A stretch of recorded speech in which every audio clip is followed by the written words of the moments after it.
Are we living in a day of deception? Yes, absolutely. We are living in a day of deception. And some of you would say, no, not me. I'm not being deceived, which by the very nature of deception means that you're deceived.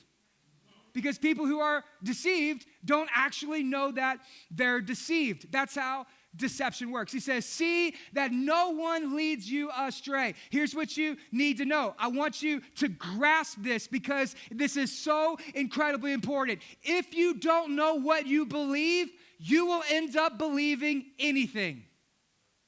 If you don't know what you believe, then you will end up believing in anything. This is how people end up getting deceived. They're deceived because they don't actually know what it is that they believe.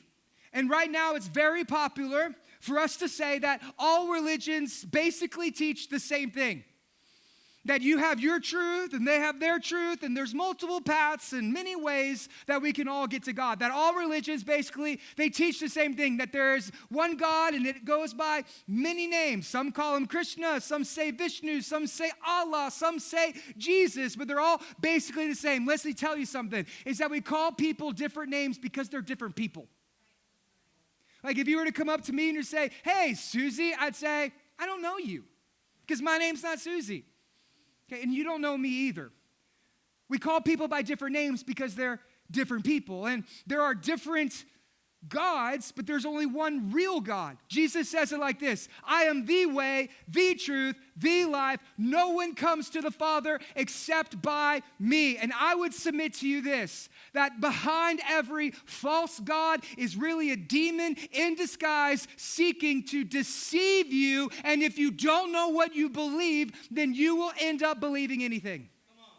And this is why I get so concerned for those of you who are young, college age, and you have Wi-Fi connection and social media, because you've been taught critical theory, but you have not been taught critical thinking.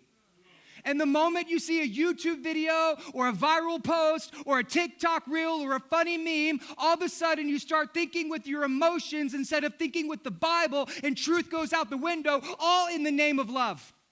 You say, well, we need to love them. Yes, we do need to love them. We are called to love everyone, but we don't love people by lying to them.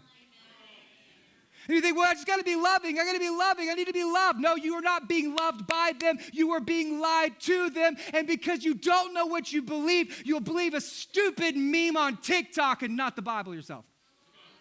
If you don't know what you believe, the time is coming. There will be an increase of deception. And my fear for many of you is that you are so biblically illiterate that you will believe anything that you see on the internet. If you don't know what you believe, then you will end up believing in anything. And this started in AD 70 in Rome. In Rome, they actually had what is known as the emperor cult. And so every Caesar and Nero and Caligula and Titus, they would set up their political leaders to be their gods. Kind of sounds familiar, doesn't it? People worshiping politics. Okay, you can go listen to that sermon a few weeks ago, but either way. And it continued on in the invention of Islam in the 5th and 6th century. Just so you know, not all religions are the same. And saying that is ignorant, and they're diametrically opposed, and that is kind of offensive. If you would go up to a Muslim and say, do you believe the same things that the Buddhist believes? They would tell you, no, not at all. If you were to come up to a Bible-believing, faithful Christian and say, do you believe the same things that the Muslims believe? We would say, no, and they would also disagree with you because we hold different doctrines and different theologies, and we believe radically different things. So in Islam, they do not believe that Jesus is the Messiah. They believe that he was a prophet in a line of prophets to prepare the way for Muhammad, the greater prophet. They do not believe that Jesus died for our sins. They do not believe that Jesus died on a cross. They do not believe that Jesus was the Son of God, fully man. They do not believe that Jesus resurrected from the grave. Here's what they believe, that after Jesus' life, he was taken up into the clouds like Elijah, and one day, yes, Jesus will return. But as he returns, he's going to come back to help set up the 12th caliphate with the 12th imam. And then upon his second coming, he's going to travel around the world, and he's going to destroy crosses, and he's going to destroy churches, and he's going to murder Christians, and he's going to remove the tax that allows Muslim people to live in Muslim land, basically saying you have to convert to become a Muslim or death upon you all. And Jesus is going to remove that tax. After he's finished with that, he's going to come back to do the Hajj. He's going to salute Muhammad. Muhammad from the grave is going to salute you as if to affirm him. And then Jesus is going to marry a woman, produce children, and die of old age. Just so you know, we're not the same. If you don't know what you believe, then you will end up believing in anything. But there's also false doctrines and false teachings and deception under the guise of Christianity. That's how you end up with end-time cults like Jehovah's Witness. The Jehovah's Witness is an end-time cult where they believe they are the 144,000 prophesied in the book of Revelation and the only pure church, and everybody else is apostate. But they also believe that Jesus is actually Gabriel, the archangel, and that he didn't rise with a physical body, but with a spiritual body, which is a heresy called Gnosticism, which has been condemned since the 3rd century in Christianity. We do not believe that. And then you have Mormons who believe that Jesus is the half-brother of Lucifer and that he was just a man who ascended to become his own Elohim God, and that he has another planet where he has polygamous wives and fantasies, and he populates that world with spirit babies. You say, well, how did you come to that? Well, when you die, you get your own planet to populate with spirit babies. Not ladies, no, men, that's you, polygamous, right?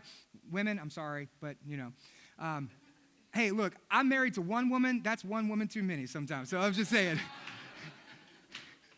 So I could barely, she's going to beat me up when I get home. That's what's going to happen. You say, well, Byron, how do you know that? Well, because John Smith was visited by an angel named Moroni. Let me just tell you, if an angel named Moron visits you, you probably don't want to believe him. It's a false teaching. It's a cult. It's unbiblical. And then you have the Christian scientists, which are like grape nuts. There's no grapes, there's no nuts. They're not Christians, and they're not scientists. It's deception. And if you don't know what you believe, then you're going to end up believing anything. But even in the evangelical church, there's false teachings around the end times. In the 1980s, there was a man named Edgar Whisenhunt. Some of you might remember him. He wrote a book called 88 Reasons Why Jesus is going to Come Back in 1988. And this caused massive panic in the church of the day. He would actually send thousands of copies to pastors. Millions of copies were sold in Bible bookstores nationwide, and people were panicking. They were selling their houses, cashing out all of their retirement in stocks and bonds, and they were moving to Jasper. Because they thought it was the end of the world. And then it didn't happen. And so the next year, he wrote another book called 89 Reasons Why Jesus is Coming Back in 1989. He found one more reason, and it still didn't happen. So he wrote another book, 92 and 92, and then 93 and 93. And then he wrote his last book, 97 Reasons Why Jesus is Coming Back in 1997. And when that didn't happen, he realized, I don't know what I'm talking about.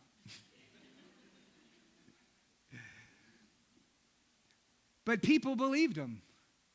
Because if you don't know what you believe, then you will believe anything. There is an increase of deception that is continually increasing throughout the generations. Jesus says, how do we know the end is going to come? He said, there will be deception.